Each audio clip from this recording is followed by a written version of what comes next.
So marginal utility of money, MUM, marginal utility of money. Sometimes it is, or you can say it is also called worth of money, या worth of a rupee. Worth of a rupee. Okay, worth of a rupee, that means कि आपने 1 रुपया जब spend किया है तो उससे कितनी यूटिलिटी मिली है, ठीक है। रुपी की 1 यूनिट जब आपने स्पेंड की है या 1 रुपी स्पेंड करने से एक कंज्यूमर को कितनी सेटिस्फेक्शन मिली है, that is called worth of a rupee. कैसे निकलती है ये? फॉर एग्जाम्पल आपने 1 रुपये से 2 कैंडीज, 2 टॉफीज या 2 चॉकलेट जो मर्जी खरीदा, ठीक है। 1 रुपये से जितनी कमोडिटी या एक कमोडिटी की जितनी यूनिट खरीदी गई है, ठीक है। सो ₹1 is equal to suppose 2 candies or 2 toffees or 2 chocolates, okay। so हमने कंज्यूम ये किया होगा ना भाई, कमोडिटी कंज्यूम करेंगे ना, रुपी थोड़ा ना कंज्यूम करेंगे। तो 2 कैंडी कंज्यूम करने से हमें सपोज 4 यूटिल्स मिले, ओके। तो ये 4 यूटिल्स किसकी यूटिलिटी मानी जाएगी? 1 रुपए की। दैट मीन्स हमें 1 रुपए से कितने यूटिल्स मिले हैं? 4, ठीक है। और वो हमें पता है कि यूटिल्स तो कमोडिटी को कंज्यूम करने से मिलते हैं। तो 1 रुपए से कितनी यूनिट्स खरीदी गई एक कमोडिटी की, उन यूनिट्स को कंज्यूम करने पे कितना सेटिस्फेक्शन मिला, तो वो उस रुपी का ही सेटिस्फेक्शन लेवल या यूटिलिटी कही जाएगी। क्योंकि इसको तो कंज्यूम नहीं करेंगे, कंज्यूम तो किसको करेंगे? कमोडिटी को। इससे जितनी यूनिट उस कमोडिटी की खरीदी जाएंगी, तो 1 रुपये में 2 कैंडीज आती है, तो 1 रुपये की कितनी यूटिलिटी होगी? जितना यूटिल्स उस कैंडीज को, उन कैंडीज को कंज्यूम करने पे मिलेंगे। उन कैंडीज को कंज्यूम करने पे 4 यूटिल्स मिले, तो 1 रुपये से कितने यूटिल्स मिले? 4। या फिर 2 कैंडीज से कितने यूटिल्स मिले? 4, ठीक है। तो वो 2 कैंडीज 1 रुपये में ही तो खरीदी गई, ये दोनों इक्वल हैं, तो इसके भी इक्वल हो जाएगा, ठीक है। सो 1 रुपये की यूटिलिटी कितनी हो गई?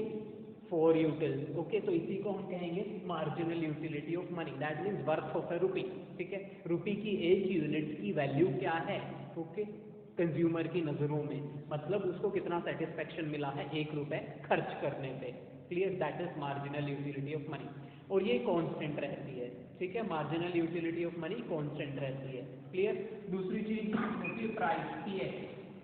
एक्स हमारी कमोडिटी है, सपोज हमने अपनी कमोडिटी जो कंज्यूम कर रहे हैं उस कमोडिटी को हमने नाम दे दिया x. P x means price of X commodity, ये भी फिक्स या कांस्टेंट रहता है, ठीक है। सपोज आपने 5 बिस्किट के पैकेट्स खरीदे हैं, तो ऐसा तो नहीं है कि सेम कंपनी के हैं, सेम वेरिएंट है या सेम प्रोडक्ट है, पार्ले जी के खरीदे हैं जी, ठीक है। तो ऐसा तो नहीं पहला 5 रुपये में खरीदा, दूसरा 4 में, तीसरा 6 में, वो सेम ही रहेगा ना 5 के 5 के लिए, ठीक है। 5 रुपये का एक आता है, 10 का एक आता है, जो मर्जी है, ठीक है। तो प्राइस भी हमारा कांस्टेंट रहेगा थ्रू आउट द परचेजिंग और कंजम्पशन। जितनी यूनिट्स आप कंज्यूम कर रहे हो, जितनी यूनिट्स आपने परचेज की हैं, वो प्राइस सबके लिए सेम रहा होगा, ठीक है। तो प्राइस भी हमारा कांस्टेंट रहेगा। सपोज ये 5 रुपये है 1 यूनिट, पीएक्स मतलब पर यूनिट प्राइस दिखा रहा है, वो टोटल प्राइस या टोटल कॉस्ट नहीं दिखाएगा, 1 यूनिट का प्राइस की हम बात कर रहे हैं, ठीक है, क्लियर। तो जो फिक्स रहेगा वो क्या है? MUM, marginal utility of money, जो कि होता है worth of rupee. That means 1 रुपये खर्च करके कितनी सेटिस्फेक्शन मिलती है, ठीक है, वो फिक्स रहेगा, क्लियर। हर किसी केस में, चाहे आपने बिस्किट खरीदे हैं, चाहे आपने टॉफी खरीदी है, चाहे जो मर्जी खरीदा है, ठीक है, 1 रुपये से मिलने वाला सेटिस्फेक्शन जो है आपका सेम रहेगा, ठीक है। चाहे जितने मर्जी यूनिट कंज्यूम करी हो, वर्थ ऑफ रुपी या MUM कांस्टेंट रहेगा, ठीक है। और दूसरा प्राइस उस कमोडिटी का पर यूनिट प्राइस कांस्टेंट रहेगा, ठीक है। अब equilibrium, for a consumer to be in equilibrium while the consumer is consuming one commodity or a single commodity। जब एक कंज्यूमर एक ही कमोडिटी कंज्यूम कर रहा है, कमोडिटी एक है, यूनिट्स बहुत सारी हो सकती हैं, जैसे हमने कहा 2 कैंडीज हैं, तो कमोडिटी क्या है? कैंडी। यूनिट्स कितनी हैं? 2, ठीक है। तो कमोडिटी एक कंज्यूम कर रहा है, यूनिट्स ज़्यादा हो सकती हैं उस commodity, okay. So for a consumer to be in equilibrium when he or she is consuming a single commodity, the formula or the condition will be MUX upon PX is equals to MUM. That means when the proportion of marginal utility and the price of commodity becomes equal to the marginal utility of money. जब उस commodity, यहाँ पे भी x है और यहाँ पे भी x है, दैट मीन्स कमोडिटी सेम है, जिसका प्राइस हम लेके चल रहे हैं और जिससे मिलने वाली मार्जिनल यूटिलिटी है वो सेम कमोडिटी है, तो इन दोनों का जो प्रोपोर्शन वर्थ ऑफ रुपी या वर्थ ऑफ मनी के इक्वल हो जाएगा, तब हमारी क्या हो जाएगी? कंज्यूमर इक्विलिब्रियम में हो जाएगा, ठीक है। जैसे प्राइस हमने का फिक्स है 5 रुपए है, एमयूएम भी हमने फिक्स कर रखी है 4 रुपए, सॉरी 4 यूटिल्स है, ठीक है, एमयूएम यूटिल्स में मेजर होगी, ओके, ये फिक्स रहेंगे, कांस्टेंट रहेंगे, ठीक है। और हमें क्या चाहिए, एमयूएक्स चाहिए, मार्जिनल यूटिलिटी चाहिए एक्स कमोडिटी की, तो हम एमयूएक्स निकालते हैं, एमयू, और यहाँ पे है यूनिट कि कितनी यूनिट्स उस कमोडिटी की कंज्यूम करी है, 1 2 3 4, ओके। हमें ये फाइंड आउट करना है कि कितनी यूनिट कंज्यूम करने पे वो सेटिस्फाइड होगा या इक्विलिब्रियम में होगा। सपोज 4 यूनिट कंज्यूम की है, लेकिन मैक्सिमम सेटिस्फेक्शन कितनी यूनिट कंज्यूम करने पे मिलेगी, 2 करने पे या 3 करने पे या 4 करने पे, ठीक है। वो कैसे पता चलेगी, जब ये कंडीशन सेटिस्फाई होगी, ठीक है। एक ही कमोडिटी है ना एक्स, ओके। अब हमें निकालनी मार्जिनल यूटिलिटी। हमें पता है कि जैसे जैसे कंजम्पशन इंक्रीज होती है, ठीक है, when the consumption goes on, so with every successive consumption the marginal utility tends to decline, ठीक है। मार्जिनल यूटिलिटी हर एक्स्ट्रा यूनिट के साथ घटती जाती है, तो मतलब फर्स्ट यूनिट कंज्यूम करी होगी एक्स कमोडिटी की, तो आपको सबसे ज्यादा सेटिस्फेक्शन मिली होगी ना फर्स्ट यूनिट पे। Suppose it is 25 utils, first unit consume की एक्स कमोडिटी की, तो आपको 25 यूटिल्स मिले। सेकेंड यूनिट कंज्यूम की होगी तो 25 से कम मिलेगा ऑब्वियसली, क्योंकि law of diminishing marginal utility यही कहता है कि जैसे जैसे आप कंजम्पशन बढ़ाते हैं वैसे वैसे मार्जिनल यूटिलिटी घटती जाती है, ठीक है, राइट। जैसे जैसे कंजम्पशन बढ़ाते जाते हैं वैसे वैसे मार्जिनल यूटिलिटी घटती जाती है। As long as the consumption increases और goes on, the marginal utility tends to decline और रिड्यूस, ओके। तो सेकेंड यूनिट की जो मार्जिनल यूटिलिटी होगी वो इससे कम होगी, ठीक है। Suppose it is 20 utils. Next third unit consume की तो 16 यूटिल्स आपको मिले हैं, ठीक है। फोर्थ यूनिट आपने कंज्यूम की है तो कितने मिले हैं, suppose 12 utils the consumer has gained. अब सारी चीजें हैं, पीएक्स भी है, ठीक है, एमयूएफ भी है 4, एंड हमारे पास मार्जिनल यूटिलिटी भी है। अब हम फाइंड आउट करते हैं कि कौन सी यूनिट पे कंज्यूमर को सेटिस्फेक्शन मिला है। तो फर्स्ट पे हम रख के देखते हैं इस कंडीशन में वैल्यू, ठीक है, फर्स्ट यूनिट की एमयूएक्स कितना है, फर्स्ट यूनिट का एमयूएक्स कितना है 25, इस फॉर्मूले में पुट कर रहे हैं, तो 25 अपॉन पीएक्स कितना है, प्राइस कांस्टेंट रहेगा 5, क्लियर, इज इक्वल टू एमयूएफ कितना है 4, क्या ये इक्वल हुआ, नहीं, 5 आया, so it is not equal to 4. That means the proportion of marginal utility and price of X commodity, the proportion of marginal utility and price of X commodity, commodity X का marginal utility और उसका price का proportion marginal utility of money के equal नहीं हुआ, ठीक है भाई। proportion हमने निकाला, proportion कितना आया 5, जबकि मार्जिनल यूटिलिटी ऑफ मनी कितनी है 4, तो दैट मीन दोनों इक्वल नहीं है, ठीक है, क्लियर। एक और चीज, यहाँ पे क्या चीज ज्यादा है, ये प्रोपोर्शन, एमयूएक्स का प्रोपोर्शन ज्यादा है ना, ठीक है। सो मार्जिनल यूटिलिटी मतलब सेटिस्फेक्शन लेवल, तो मतलब कंज्यूमर को सेटिस्फेक्शन ज्यादा मिल रही है जितना वो एक्सपेक्ट कर रहा था, worth of a rupee, 1 rupee spend करने पे वो चाह रहा था कि उसको 4 यूटिल्स मिलने चाहिए, लेकिन मिल कितने रहे हैं 5, भाई एवरेज 5 रुपए से 5 रुपए पर यूनिट प्राइस है ना कमोडिटी का, तो मैं total utility sorry marginal utility को प्राइस से डिवाइड कर दूं तो ये एवरेज आ गया ना यूटिलिटी एवरेज यूटिलिटी आ गया कि 1 रुपए से कितनी मिलनी चाहिए 5 मिल, सॉरी कितनी मिल रही है 5, और वो चाह कितनी रहा था कि कितनी मिले 4, तब मैं सेटिस्फाई हो जाऊंगा, तो मतलब ज्यादा ही मिल रही है ना, तो क्या वो कंजम्पशन बढ़ाएगा या घटाएगा, बढ़ाएगा, क्योंकि उसको सेटिस्फेक्शन ज्यादा मिल रही है, ठीक है। So he will tend to gain more और he will tend to buy 1 more unit, वो चाहेगा कि मुझे 1 रुपए में जितनी यूनिट मिलनी चाहिए थी उससे ज्यादा ही मिल रही है, तो मतलब मैं गेनिंग सिचुएशन में हूँ ना, मुझे फायदा हो रहा है ना, तो मैं एक और यूनिट कंज्यूम करूंगा, समझ आया यहाँ तक, ठीक है। कई बार ऐसा भी क्वेश्चन आ जाता है, तुमसे पूछ लेता है, सपोज यही कंडीशन दे दी इतना था, ठीक है, कि MUX is 25, price is 5 rupee per unit, 5 rupees per unit, and MUM is 4 utils, MUM is 4, ठीक है। Analyse what will the consumer do, ठीक है। अब इस कंडीशन में कंज्यूमर क्या करेगा, एनालाइज करिए, ठीक है। तो हम बताएंगे the consumer will consume an extra unit or 1 more unit as the consumer is in the situation of gaining or in gaining situation, as the consumer is getting 5 utils per unit of rupee, रुपी की 1 unit से 5 utils मिल रहा है, जबकि वो but he was willing or he was expecting to get 4 utils in a rupee. Okay, वो expect कर रहा था कि उसे 4 यूटिल्स मिलने चाहिए 1 रुपए से, और मिल कितने रहे हैं 5 यूटिल्स, तो गेनिंग सिचुएशन में उसे फायदा हो रहा है, तो he will go for consumption of 1 more unit, ठीक है, वो एक एक्स्ट्रा यूनिट की कंजम्पशन के लिए जाएगा, ठीक है, क्लियर, समझ गए क्या कहना चाह रहा था मैं। अब नेक्स्ट यूनिट हमने कंज्यूम कर लिया है सेकंड, तो उससे मार्जिनल यूटिलिटी आई 20। अब यहाँ पे पुट करके देखो 20/5 इज इक्वल्स टू 4 हो गया, 4 is equals to 4, the proportion is equals to MUM, इन दोनों का जो प्रोपोर्शन है मार्जिनल यूटिलिटी और प्राइस ऑफ एक्स कमोडिटी का जो प्रोपोर्शन है वो MUM के इक्वल आ गया। कहने का मतलब है जितना कंज्यूमर एक्सपेक्ट कर रहा था 1 रुपए से कितने यूटिल उसे मिलनी चाहिए, उतनी ही यूटिल्स उसे मिल गई, ठीक है, ये तो है expectation. Marginal utility of money का मतलब the consumer is expecting this much satisfaction from 1 रुपी, जितना ये आएगा, तो ये कितना है 4 यूटिल्स, तो इसका मतलब है कंज्यूमर एक्सपेक्ट कर रहा था कि उसे 1 रुपए में 4 यूटिल्स मिलने चाहिए, ठीक है, और ये जो प्रोपोर्शन आएगा ना ये है एक्चुअल कितने यूटिल्स उसे 1 रुपए में मिल रहे हैं। तो यहाँ पे 1 रुपए में 5 यूटिल्स मिल रहे थे, वो चाह रहा था कितना 4 यूटिल्स मिले उसे, लेकिन मिल कितने गए 4 5, तो मतलब ज़्यादा ही मिल रहा था ना, तो वो और मतलब फायदे में है ना, तो वो और कंज्यूम करेगा। तो यहाँ पे कितने मिल रहे हैं उसको 4, और चाह भी कितना रहा था, वो एक्सपेक्ट भी कितना कर रहा था 4, तो यहाँ पे वो इक्वल हो गया, तो मतलब वो इक्विलिब्रियम बैलेंस्ड हो गया ना यहाँ पे, ठीक है, सो यहाँ पे वो इक्विलिब्रियम की कंडीशन में होएगा, ठीक है। So by consuming 2 units the consumer will be in the state of equilibrium, और consumer will strike himself in equilibrium, ठीक है, क्लियर।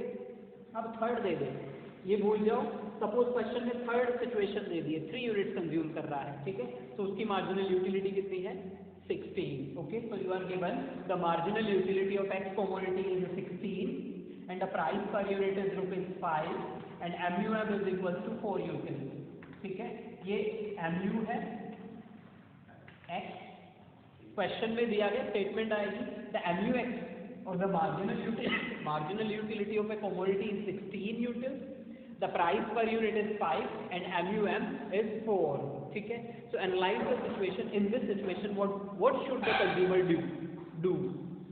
आप एनालाइज करिए कि इस सिचुएशन में कंज्यूमर को क्या करना चाहिए, ठीक है, क्या उसे कंजम्पशन बढ़ाना चाहिए या यहाँ पे स्टॉप कर देना चाहिए, मतलब कंज्यूमर कंजम्पशन करेगा आगे या फिर नहीं करेगा, ठीक है।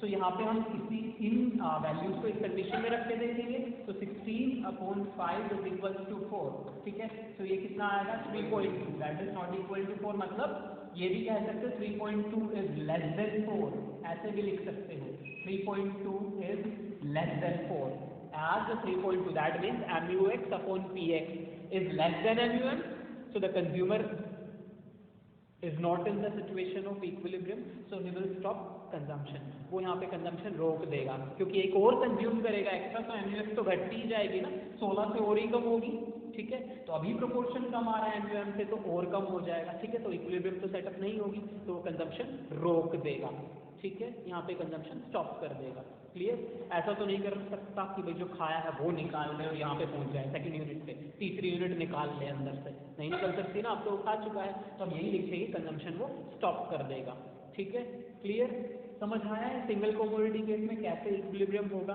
Clear, okay. तो next is the 2 commodity case when the consumer is simultaneously consuming 2 commodities at a point of time, जब एक साथ 2 commodities कंज्यूम कर रहा है, ठीक है, suppose commodity X and Y या A and B, ठीक है, like 2 fruits you are consuming, ठीक है, like आप बनाना और एप्पल दोनों एक साथ कंज्यूम कर रहे हो सकते हैं, ठीक है, या ऑरेंज एंड एप्पल, ठीक है, सो इस तरीके से हम एक साथ 2 commodities कंज्यूम कर रहे हो सकते हैं, ठीक है, जैसे ब्रेड एंड चाय हम लाइक टी हम कंज्यूम कर रहे हो सकते हैं, बिस्किट और टी हम, okay, the consumer is consuming the 2 commodities simultaneously, ठीक है, तो हमें ये फाइंड आउट करना है कि कितनी यूनिट दोनों कमोडिटीज की कितनी यूनिट कंज्यूम करने पे उसे सेटिस्फेक्शन मिलेगी, okay. So it is important to note that it is not necessary that the units of both the commodities should be same at the level of equilibrium or point of equilibrium, मतलब जहाँ पे consumer equilibrium में होगा ये जरूरी नहीं है कि उस पॉइंट पे दोनों कमोडिटीज की सेम यूनिट कंज्यूम हो रही है, मतलब कमोडिटी ए की भी 4 यूनिट और कमोडिटी बी की भी 4 यूनिट कंज्यूम करता हो, 4 यूनिट। ओके, जरूरी नहीं है डी की 4 यूनिट है तो ए की भी 4 यूनिट कंज्यूम की हुई हो, ठीक है, इक्विलिब्रियम में, जरूरी नहीं है। और मैं ये नहीं कह रहा नहीं होता, हो भी सकता है और नहीं भी हो सकता है, दोनों की सेम यूनिट हो भी सकती है और नहीं भी हो सकती है in the case of equilibrium. Clear? तो यहाँ पे हम 2 कंडीशंस पढ़ेंगे, एक है when the price of both the commodities is same and when the price of both the commodities is different. When the price of both is same, ये first condition है। जब दोनों कमोडिटीज का पर यूनिट प्राइस सेम है, ठीक है, तब क्या होगा? अब देखो प्राइस सेम है, क्लियर? तो इक्विलिब्रियम की कंडीशन होती है MUX is equal to MUM, sorry MUY। दो कमोडिटीज हैं, एक X है और एक Y है, तो जो प्राइस सेम है, ठीक है, तो उनकी मार्जिनल यूटिलिटी इक्वल होंगी, तभी तो प्रोपोर्शन सेम आएगा। देखो अगर दोनों का प्राइस 5 रुपए है, ठीक है, तो अगर मैं पहले वाली कंडीशन लगाऊं MUX upon PX is equal to MUY upon PY, ठीक है, तो दोनों की ये ऊपर वाले में, तो क्योंकि डिनोमिनेटर सेम है, प्राइस सेम है 5, ठीक है, तो न्यूमरेटर भी सेम होना चाहिए, तभी तो प्रोपोर्शन सेम आएगा ना। 20/5 इज इक्वल टू 20/5, तभी तो 4 इज इक्वल टू 4 आएगा, या 25/5 is equal to 25 is equal to 5, ठीक है, क्लियर? तो ये डिनोमिनेटर लिखने की जरूरत नहीं है जब प्राइस सेम है, डिनोमिनेटर सेम है तो दोनों कंडीशन इक्वल होने के लिए न्यूमरेटर भी सेम होना चाहिए। तो हमने सिंपली लिख दिया कि इक्विलिब्रियम कब होगा? जब MUX is equal to MUY, ये प्रोपोर्शन निकालने की जरूरत नहीं है, ठीक है, जब प्राइस सेम हो, जब प्राइस सेम हो तो ये इक्वल हो जाएगा MUX is equal to MUY। लेकिन जब प्राइस डिफरेंट है तब हमें डिनोमिनेटर भी लेना पड़ेगा। So when the price of both is different, ठीक है, तब केस होएगा MUX upon PX is equal to MUY upon PY is equal to MUM, ठीक है। यहाँ पे हम मार्जिनल यूटिलिटी ऑफ मनी को भी लेके चलेंगे, ओके। यहाँ पे नहीं, क्योंकि मार्जिनल यूटिलिटी ऑफ X और MUY जो है वो MUM के इक्वल नहीं हो सकती, प्रोपोर्शन इक्वल होगा, मार्जिनल यूटिलिटी इक्वल नहीं होगी। यहाँ पे हमने प्रोपोर्शन नहीं निकाला है, ठीक है, क्लियर? तो जब प्राइस सेम है तो MUX is equal to MUY, और जब प्राइस सेम नहीं है तो हम ये कंडीशन सिंपल सिंगल कमोडिटी की तरह ही है, सिर्फ क्या चीज ऐड कर दी, एक और कमोडिटी का प्रोपोर्शन ऐड कर दिया है, MUY is equal upon PY, ठीक है, okay. So in two commodity case we have two commodities, commodity X and commodity Y. Here is the marginal utilities of X commodity and marginal utilities of Y commodity. Okay. All we know that the marginal utilities tend to decline as the consumption goes on. Okay. So here MUX is also declining and MUY is also declining. MU marginal utility can also be 0. We know that, right? Clear? Marginal utility 0 भी हो सकती है, तो X commodity की हमारी utility 5 unit से 0 आ रही है, ठीक है, clear? The two things will remain constant, that is the price, and the other one is marginal utility of money, ठीक है, they will remain fixed. So price of X commodity is ₹4 per unit, okay, so PX it is price per unit, clear, for both the commodities. PX price of X commodity is ₹4 per unit, PY price of Y commodity is ₹5 per unit, and it is marginal utility of money, that is 5, that means 5 utils, ₹1 में 5 utils मिलते हैं, कहने का मतलब ये है, okay. So now we have to find out the units of both the commodities by consuming which the consumer will strike in equilibrium. Okay, मतलब X की कितनी यूनिट कंज्यूम करके और Y की कितनी यूनिट कंज्यूम करके कंज्यूमर इक्विलिब्रियम में होगा, ठीक है। So here we have discussed two cases when the prices of both the commodities are same and when the price of both the commodities is different. Okay, so it is the case of different prices, right? Clear? It is the case of different prices. Okay? So different prices में formula हमने क्या use किया था?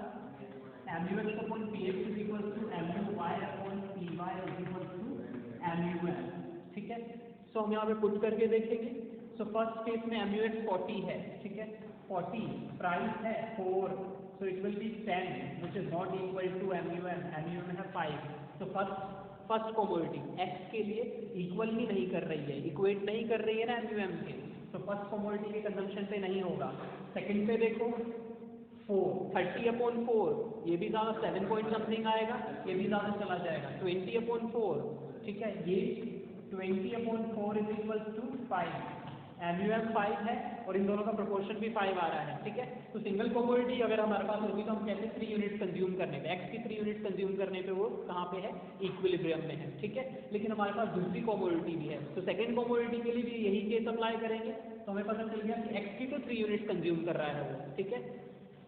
तब ये condition fulfil करी है उसने, कौन सी, MUX/PX is equal to MUM, लेकिन बीच में ये भी चीज है MUY/PY, हम डायरेक्टली इसको इसके इक्वल नहीं दिखा सकते हैं कि भाई MUX/PX is equal to MUM, ठीक है, तो इक्विलिब्रियम में नहीं, हमें MUX/PX को MUY/PY के इक्वल भी दिखाना है। ये जो प्रोपोर्शन है x का, ये y के भी इक्वल होना चाहिए, सिर्फ MUM के इक्वल होने से काम नहीं चलेगा, ठीक है। तो यहाँ पे थर्ड यूनिट पे 3 यूनिट कंज्यूम करने पे ये MUM के तो इक्वल हो गया, लेकिन क्या MUY/PY के भी इक्वल हो रहा है कहीं पे किसी यूनिट पे, तो हम देखेंगे कि यहाँ पे कितना 3 यूनिट पे MUM के तो इक्वल हो रहा है, लेकिन कितनी यूनिट कंज्यूम करने, y की कितनी यूनिट कंज्यूम करने से ये इसके इक्वल आ जाता है। तो y को पुट करके देखो 30 है फर्स्ट यूनिट पे मार्जिनल यूटिलिटी, और y का प्राइस कितना है 5, तो 30/5 6, ठीक है, ना तो ये इससे इक्वल हो रहा है ना इससे इक्वल हो रहा है, ठीक है भाई। फर्स्ट यूनिट कंज्यूम करने पे सपोज दोनों को रख दो, इस 1 मिनट के लिए मैं इसको हटा देता MUM, हमें देखना है दोनों कब इक्वल हो रहे हैं, ठीक है। तो फर्स्ट यूनिट पे क्या ये दोनों इक्वल हो रहे हैं, MUX/PX is equal to MUY/PY, MUX/PX कितना है 40/4, दैट मीन्स 10 आएगा फर्स्ट यूनिट पे, और ये कितना आएगा 6 आएगा, ठीक है, तो दोनों इक्वल नहीं हो रहे। सेकंड यूनिट पे देखो तब भी दोनों इक्वल नहीं, 5 आ रहा है और ये 7 पॉइंट समथिंग आ रहा है, ये 4 आ रहा है और ये कितना आ रहा है, ये 5 आ रहा है और ये 4 आ रहा है, ठीक है। तो यहाँ पे भी इक्वल नहीं है, यहाँ पे भी इक्वल नहीं है और यहाँ पे भी इक्वल नहीं है, तो हमें क्या पता चले, थोड़ी देर पहले मैंने अभी बताया था कि जरूरी नहीं है कि सेम यूनिट ही कंज्यूम करें, इक्विलिब्रियम में दोनों कमोडिटीज की सेम यूनिट, मतलब 3 ही x की कंज्यूम करता हो और 3 ही y की, तब ये कंडीशन फुलफिल हो, जरूरी नहीं है, क्या पता 3 x की और 2 y की, या 3 x की और 4 y की कंज्यूम कर रहा हो इक्विलिब्रियम में, ठीक है। तो हमें क्या पता चला कि 3 यूनिट पे MUX/PX MUM के इक्वल हो गया, है ना, 3 यूनिट 20/4 किया तो ये 5 के इक्वल आ गया ना, MUM के इक्वल आ गया। अब MUY/PY 5 के इक्वल कब आ रहा है, 5 क्या है MUM, ठीक है, तो यहाँ पे 5 कब आ रहा है, यहाँ पे 5 आ रहा है सेकेंड यूनिट पे, 25/5 इज इक्वल टू MUM भी 5 है, तो ये दोनों इक्वल हो गए, ठीक है, क्लियर। तो y की सेकेंड यूनिट, ठीक है, MUM के इक्वल ले रही है, और x की थर्ड यूनिट कंज्यूम करने पे MUM के इक्वल आ रहा है, और इन दोनों यूनिट पे ये दोनों आपस में भी एक दूसरे के इक्वल है, ठीक है। 3 units of x 20/4 is equal to 2 units of y 25/5, ठीक है, इज इक्वल टू MUM 5 हो गया, 5 is equal to 5 is equal to 5, ठीक है, क्लियर। तो नीचे लिख दोगे by consuming 3 of x and 2 of y, by consuming 3 of x and 2 of y the consumer is strike himself or herself in equilibrium as the proportion of both the commodities becomes equal to MUM, ठीक है, clear. जरूरी नहीं है कि same unit consume करे, ठीक है, same भी हो सकता है, यहाँ पे 25 में यहाँ पे लिख दूँ 25, यहाँ पे सपोज 30 आ गया, यहाँ पे 35 आ गया, तब सेम यूनिट्स हो जाएंगी, क्लियर। हमें सिर्फ MUY को ही तो चेंज करना है, अब same unit 3 of x and 3 of y, जरूरी नहीं है same unit, right, the point is जरूरी नहीं है सेम यूनिट ही कंज्यूम करें इक्विलिब्रियम के लिए, ठीक है, ये दिमाग में रखो, ओके। आप सेम पे भी ले सकते हो, अलग अलग पे भी ले सकते हो, ओके, क्लियर।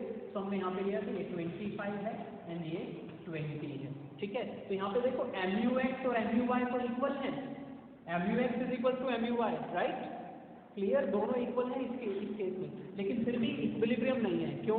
क्योंकि यहाँ पे प्राइस दोनों के डिफरेंट है। अगर दोनों के प्राइस सेम होते तो कितनी यूनिट से इक्विलिब्रियम में होता? 3 यूनिट से, ठीक है, तो वहाँ पे दोनों का सेम यूनिट होती।